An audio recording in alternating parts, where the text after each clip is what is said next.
आप अपने शौक के लिए सिर्फ डिज़ाइन करें तो वो एक अलग बात है, उसमें फिर एक आर्टिस्ट्री है। फिर आपने एक one of a kind garment बनाया, उसकी एक अलग पहचान है। I started from like no money. Fashion industry is a very hard struggling career. बड़ी छोटी मीठी सी लड़ाइयाँ होती थी।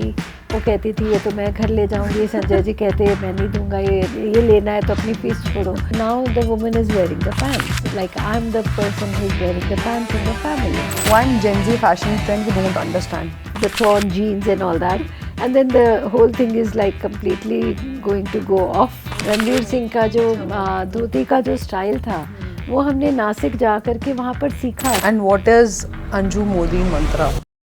हाय, welcome to her Zindagi. This is me Ashima Jain और आज हमारे साथ है फैशन इंडस्ट्री की लेजेंड जिनका करियर ग्राफ 30 साल से ज़्यादा है and the fashion legacy that she carries with her name. Bajirao Mastani Ramleela जैसे फिल्म के कॉस्ट्यूम डिजाइन करने के साथ उन्होंने फैशन और कॉस्ट्यूम इंडस्ट्री को भी रीडिफाइन किया है। Please welcome Anju Modi ma'am. Hello ma'am, welcome to her Zindagi. Ma'am, you carry 30 years of legacy with you. Please explain what was your key secret about that? I think when you start a journey, you don't realize that it is going to be a long journey. Correct. You just start it. What was the need of the hour? All right. उस समय जो परिस्थिति थी, मुझे काम करके अपनी life चलानी थी, तो मैंने गांव में जाना शुरू किया। परिस्थिति वैसी थी कि मैंने टेक्सटाइल्स में वीवर्स के साथ काम करना शुरू किया और बस उसमें मज़ा आने लगा। काम करते रहे, सीखते रहे और जो चीज़ें बनती थी वो रातों रात बिक जाती थी। तो that was giving a lot of energy and confidence. तो मुझे लगता है ये जो शुरुआत है ये समहाउ प्रोविडेंशियल होती है, ये गॉड गिवन होती है, आप उसको डिज़ाइन नहीं करते हो। और मेरी शायद लाइफ में मौका था आना, मैंने ये करना ही था, तो इसलिए ये परिस्थिति भी सामने आई। Then I understood my calling कि what is my calling, what gives me the energy, what is my passion, what makes my day interesting is that I enjoy working with the craftsmen, with the designing, with the fashion garments. So I started off with that. Ma'am, जब आप बात करते हो कि आपने start किया था एक अर्ली एज में, आपको लगता है कि पहले स्टार्ट करना was more convenient looking at अभी कि अभी कंपटीशन इतना ज़्यादा है यंगर जनरेशन के लिए and everyone is thriving to make it big because they have such an aspiration in front of them, big designers, and not everyone can make it to where the earlier lot has made it. अगर उस वक्त आसान लगता था, ऐसी बात नहीं है। आप कभी भी किसी भी वक्त पे एक न्यू स्टार्टर हो, नए नाम हो, और कंपटीशन में भी फैशन में चाहे ना भी हो, बट उतनी बड़ी अवेयरनेस नहीं थी रिगार्डिंग फैशन। कुछ गिने चुने लोग ही अफोर्ड कर पाते थे या पहन पाते थे। तो उस पॉइंट ऑफ व्यू से अगर हम सोचें तो आज भी उतनी ही अवेयरनेस बहुत ज़्यादा है उसके मुकाबले। अब हर किसी को फैशनेबल गारमेंट्स चाहिए, ट्रेंड चाहिए, और उतने ही डिज़ाइनर्स भी हैं। बट आप you make a mark with your originality. Just आप अपने शौक के लिए सिर्फ डिज़ाइन करें तो वो एक अलग बात है, वो उसमें फिर एक आर्टिस्ट्री है। फिर आपने एक one of a kind garment बनाया, उसकी एक अलग पहचान है, वो म्यूज़ियम में रखा, बस दैट्स इट। बट अभी जैसे ही हम देखते हैं कि लेबल्स की बात करें, अगर कोई भी एक कपड़े के साथ अगर एक लेबल जुड़ता है तो उसकी कॉस्ट सडनली बढ़ जाती है and what people think is that कि दे कांट अफोर्ड इट। तो वो अगर हम अफोर्डेबिलिटी भी आना चाहें कि जैसे कोई for example a normal college going girl या फिर a normal working women will not be able to afford a Sabyasachi or a Manish Malhotra or an Anju Modi or maybe any Masaba, any big brand. So वो affordability पे कैसे आएंगे बड़े brand? ये business angle है इसके पीछे, because अगर आप कुछ सर्टेन नंबर ऑफ पीसेस बनाते हैं तो उसकी मेकिंग कॉस्ट, उसकी प्रोडक्शन कॉस्ट, डेवलपमेंट कॉस्ट आती है, which of course carries on the product. तो इसकी वजह से जो एक कॉर्पोरेट सामने आए हैं, now they are collaborating with the designers and अब वो उसकी बिगर प्रोडक्शन जब बनाएंगे, अगर आपने कोई एक प्रोडक्ट बनाया और उसके ऊपर आप एक्स नंबर, लेट्स से $1000 आपका डेवलपमेंट कॉस्ट आया है, अगर वो आप ₹1000 4 कपड़ों में बांटोगे या उसको 1000 कपड़ों में बांटोगे, तो then it is reachable for the Everything masses. becomes bifurcated to the exactly. So now अब हमारी इंडस्ट्री जो समझिए कि स्टार्ट ही हुई थी 1990 के दौरान, 30-35-40 साल की हमारी फैशन इंडस्ट्री है. जी. तो अब समय आ गया है, कोलैबोरेशंस हो रहे हैं और मासेस तक पहुंचेंगे. जी. मैम, आपकी एक फिलोसफी, मैंने लाइन आपकी पढ़ी थी कि design has no language. Yes. आपने कहा था, इसके पीछे का प्रिंसिपल क्या है? ये मैंने ये रियलाइज़ की कि ऐसा कैसे हुआ, बिकॉज मैं साउथ के वीवर्स के पास जाना शुरू किया. मेरा करियर स्टार्ट ही साउथ के केरला एंड चेन्नई, मद्रास, कांचीपुरम, वेंकटगिरी, इन जगहों पे होता था. और इन्हें हिंदी नहीं आती थी और मुझे उनकी लैंग्वेज नहीं आती थी. मैं उनके जो कन्नड़ एंड तमिल ये सब बोलना नहीं जानती थी. कुछ टूटे फूटे इंग्लिश के वर्ड्स होते थे. तो वहाँ जब मैं उन्हें अपनी डिज़ाइन एक्सप्लेन करती थी, तो देन मैंने रियलाइज़ करा कि अगर मैंने उनको आम के पत्ते का कलर बताया या कोई शेप बताई या कोई ड्राइंग करके दी, that doesn't require any Hindi, English, Kannada, anything. So design has no language. अब आप ये रियलाइजेशन तब हुई, बट आज आप अप्लाई करो, आप कहीं भी, किसी भी ग्लोबल, किसी भी रीजन में, किसी भी एरिया में. फैशन ट्रेंड्स इवॉल्व हुए हैं. हमने देखा है कि 80 से 90 से 2000 में आते हर टाइम फैशन ट्रेंड इवॉल्व हुआ है, and so is the role of women that is evolve over time. How do you see that transition has rightly reflected in the fashion industry? ये ना पुरानी चली आ रही सिचुएशंस हैं जो कि फैशन को बदलना ही पड़ेगा एज पर the conditions of the society.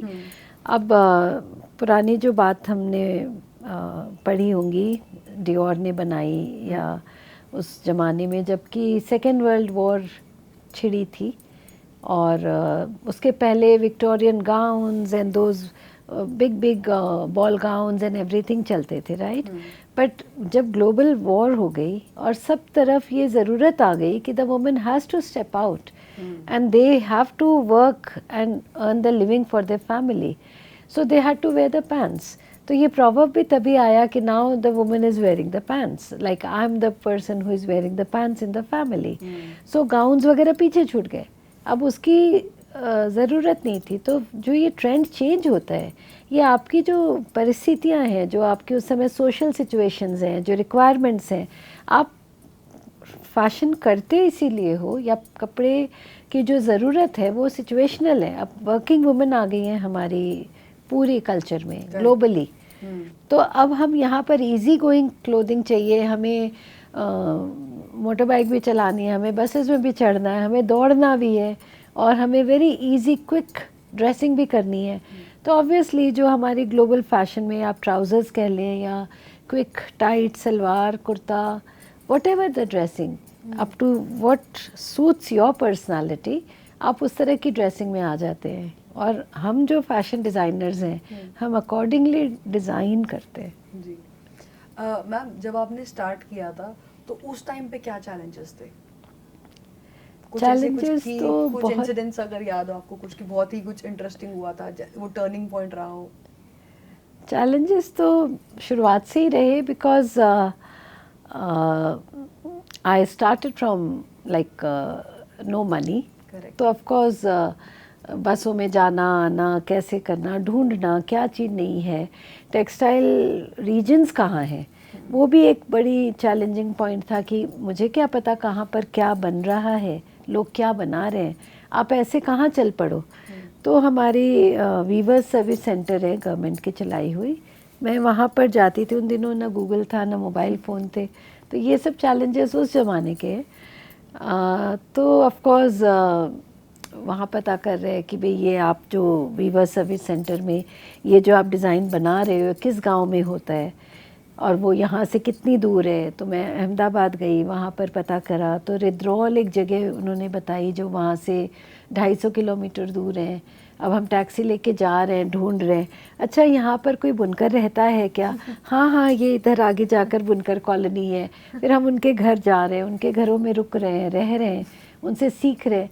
तो ये सारी जो हमारी धरोहर है, जो ये पुरानी टेक्सटाइल्स की जो हमारी इतनी बड़ी रिपर्टोर खजाना है हमारे पास, ये मुझे उसे ढूंढ के निकाल के लाने में उस ज़माने में this was a challenge, but somehow we manage. जब हम इंडिया की बात करते हैं तो इंडिया ऑलरेडी कल्चरली और हेरिटेजली बहुत रिच है, एंड जितना जितना कपड़ों की या टेक्सटाइल की वैरायटी इंडिया के पास है शायद किसी और के पास है, प्रॉब्ली इंडिया से चीज़ें एक्सपोर्ट होती हैं।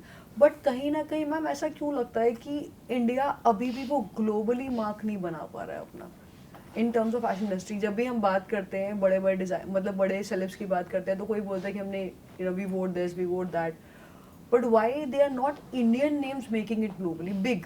Like they are making it but not to the level that we should be making it.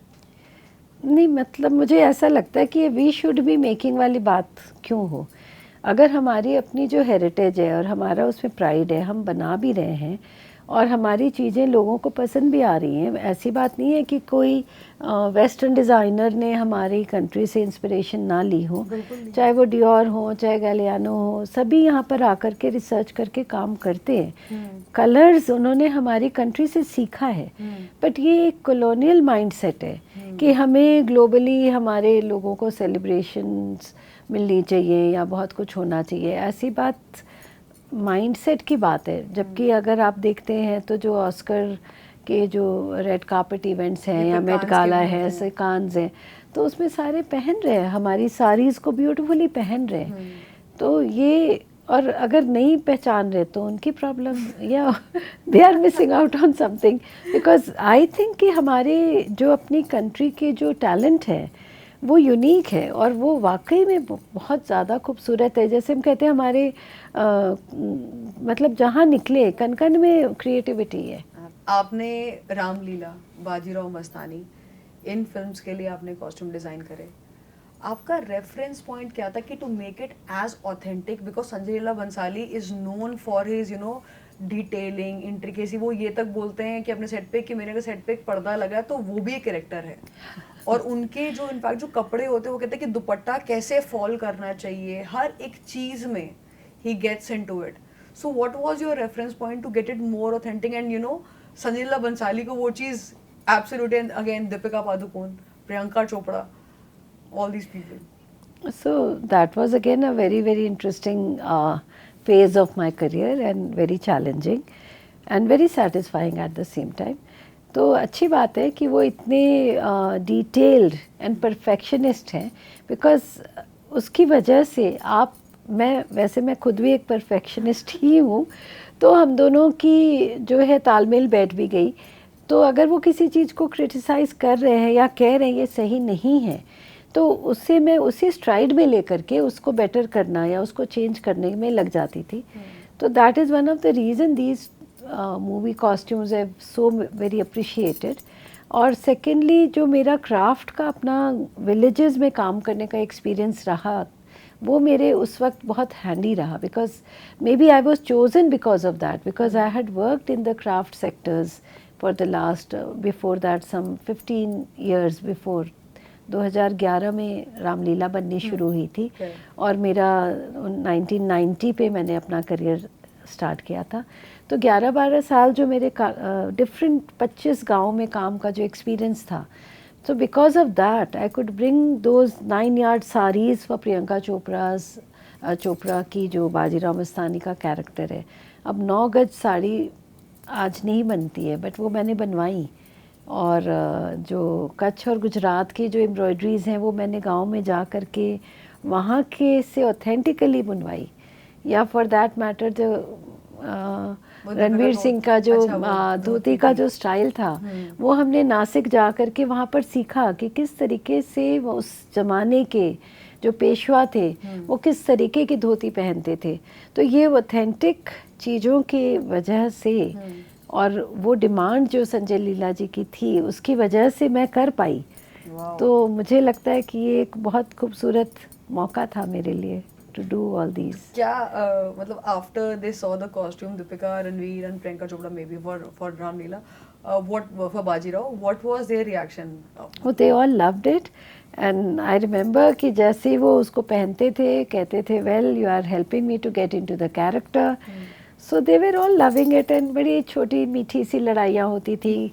वो कहती थी ये तो मैं घर ले जाऊंगी, संजय जी कहते मैं नहीं दूंगा, ये लेना है तो अपनी फीस छोड़ो. मैंने इस तरीके की हंसी मजाक चलते थे. खुशनुमा टाइम था. जैसे मैम हम अगर हम फैशन इंडस्ट्री की बात करते हैं तो एक चीज़ ये भी निकल के आई है कि ये एक रिसर्च में बोला गया था कि the generation with financial backing it's easier for them to get into the industry. अब जैसे आप मुझे बता रहे हो कि when you started with no money, you had that patience, you had that mental calmness कि अच्छा मुझे इसमें करना है एंड सब कुछ बड़ा बड़ा मतलब सब कुछ करना है. लेकिन अभी क्या है, पेशेंस नहीं है जनरेशन में. And now with financial backing if you can make it big, you can go into another label. But the kids, like for example there's a girl Nancy Tyagi, उसने इतना टाइम अपना content बनाया, सब कुछ करा, finally someday she got a recognition and she went to Cannes and then she styled अभी Janhvi Kapoor and everything. Do you think it matters somewhere? End of the day talent matters. कुछ भी कर लीजिए किसी भी जगह, आप कितने दिनों तक. The point is कि द होल जनरेशन पब्लिक जो जनता कहते हैं जिसे हम, वो बेवकूफ़ नहीं होती है. बिल्कुल, ये बात तो बिल्कुल सही है, जनता इज ऑलवेज राइट. यस, तो वो टैलेंट पहचानती है. और ठीक है, फाइनेंशियल बैकिंग की वजह से आपको एक बहुत बड़ा सपोर्ट मिलता है. बट मुझे ऐसा लगता है कि जो टैलेंट है आप में, वो फाइनेंशियल बैकिंग की वजह से एक्स्ट्रा फ्लरिश होता हो, ये बात ज़रूरी मैं नहीं समझती हूँ. क्योंकि मेरा अपना एक्सपीरियंस क्या है कि you know to break your own barriers और to get beyond your comfort level, आपकी अपनी जो सिचुएशंस हैं, आपके टैलेंट को अपने एक पीछे से एक चैलेंजिंग पुश चाहिए more than the financial backing. Because financial backing आपको एक कंफर्ट दे सकता है, आपको एक बड़ा इजी गोइंग अप्रोच दे सकता है. But these easy going approaches actually doesn't help your talent.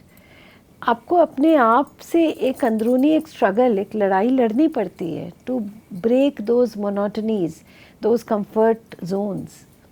आप यंगर जनरेशन को क्या एडवाइस करते हो जो इंडस्ट्री में, फैशन इंडस्ट्री में स्टार्ट कर रहे हैं अभी? अपने आप को पहले पहचाने, अपनी स्ट्रेंथ को पहचाने. और मुझे ऐसा लगता है कि अगर ग्लैमर से स्ट्रक हो करके आप किसी फैशन इंडस्ट्री में जाना चाहते हैं तो that's a wrong approach. Glamour पे जाना हो तो कुछ और करो, मॉडल बनो, एक्टर बनो. Fashion industry is a very hard struggling career. You have to be always at it. You have to carry on changing. You should be able to immediately turn out. Overnight चीज़ें बना करके पेश करनी पड़ती है जब challenges आते हैं. जैसे मूवी के वक्त में रातों रात मुझे चीज़ें बना कर देना है, कल शूटिंग है, ये पसंद नहीं आया, ये बिगड़ गया, ये कुछ और हो गया, या for that matter it's ever changing. तो you have to be always ready to keep on experimenting, keep an open mind, always be ready with your shoes on. And what is Anju Modi mantra for this beautiful smile and this happy nature? Be in the flow. अपने roots से जुड़े रहो, अपनी चीज़ों की कद्र करते रहो, लोगों की कद्र करो जो आपके साथ काम करते. और बस be focused. What exactly are you looking for? Are you wanting to make a label? You want to make a brand? Yes, find your strength and just go towards that. Beautiful. We'll do a quick rapid fire with you. Sure. Okay. So I'll ask you a few questions. One word, two word, one line. Okay, let's see. Okay. Color of the season. Oh, मेरे लिए हमेशा Ivory white. Current wedding color trend. People are going for old rose, dusky old rose, but I would like them to come back to red.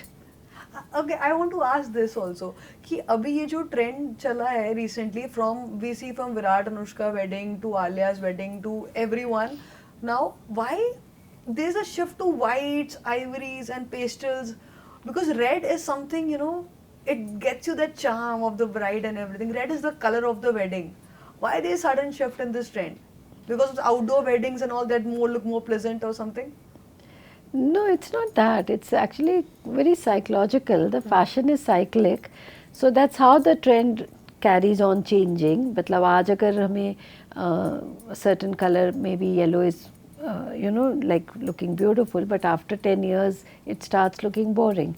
So मुझे ऐसा लगता है कि वो एक psychological moment है कि बहुत रेड्स हो गया क्लीशे हो गया रेड ब्राइट क्लीशे हो गया तो छोड़ दिया तो फिर then they moved on to other colours तो कभी तो आएगी बोरियत कि अब ना वाइट बहुत हो गया अब now let's go back to red आपको क्या लगता है आना चाहिए वापस? बिल्कुल आना चाहिए that bright looks divine in red Absolutely. अच्छा, your favorite actress to style? I mean I could get the opportunity to dress the best Deepika Padukone. Oh. One fashion trend that you're loving right now? I always love saris, but nowadays the draped saris are becoming a little trendy and very easy to wear. And the young girls can wear it easily and they look sexy and they don't crib. Oh no, saris nahi pehenni. वो line छोड़ दी उन्होंने.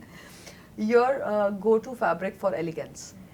Oh, I love khadi and the natural handloom fabrics. Khadi is very elegant and you can make the thinnest khadi possible, which is very beautifully draped. You can do it nicely. Most challenging costume design project? Oh, I will rather say two of them. Okay. One was Ram Leela and the other was Bajirao Mastani. And in Bajirao Mastani, the challenge was again to dress three different characters with three different, you know, Narratives and mindsets. narratives and personalities. Yeah.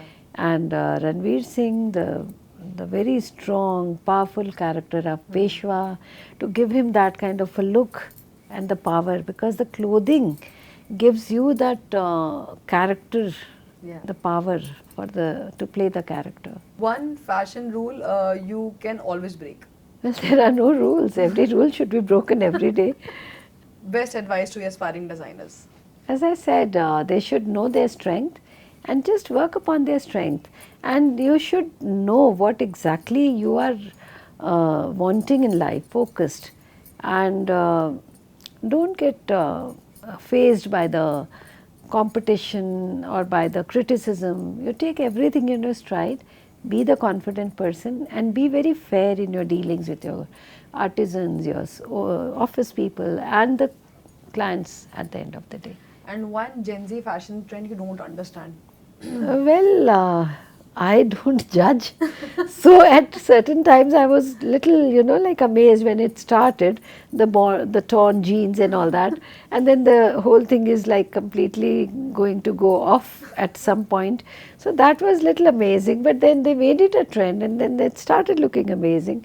Then now it's going off the trend also at the same time. Absolutely. So it is so and so. I really don't judge as such. Wow. Thank you so much, ma'am, for this insightful conversation. And I think this has been a really, really beautiful conversation with you. Yeah, thank you. And if you can just say some last words for the channel. Well, I'm so glad to connect with you all and I hope the Gen Zs are there and they should carry on wearing our handloom in a stylish way.